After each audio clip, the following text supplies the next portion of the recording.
નમસ્કાર દર્શક મિત્રો, હું વિવેક કલોલા આપ સર્વેની YouTube ચેનલમાં હાર્દિક સ્વાગત કરું છું. મિત્રો 120 ગોલ્ડન રૂલ્સ ઓફ ઇંગ્લિશ ગ્રામરની જે આપણી સિરીઝ ચાલી રહી છે તેની અંદર આજે આપણે રૂલ નંબર 83 શીખવાના છે.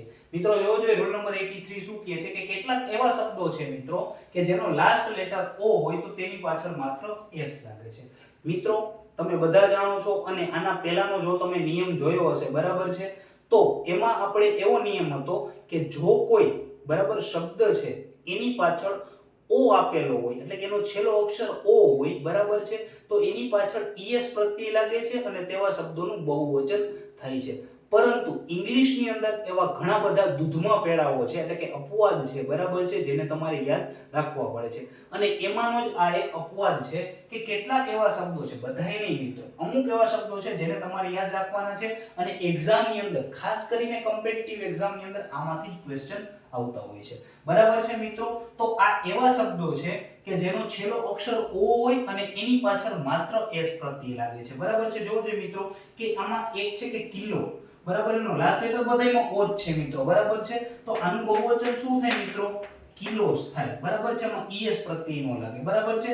આમાં પણ પાછળ s લાગે, ડાયનેમોસ. રેશિયો આમાં પણ પાછળ s લાગે એટલે રેશિયોસ થઈ જાય. સોલો આમાં પણ પાછળ s લાગે તો આ સોલોસ થઈ જાય. કેન્ટો આમાં પણ પાછળ s લાગે તો કેન્ટોસ થઈ જાય. પિયાનો આમાં પણ પાછળ s લાગે તો પિયાનોસ થઈ જાય. ફોટો આમાં ફોટોઝ નો ફોટોસ બરાબર છે, s જ લાગશે ખાલી.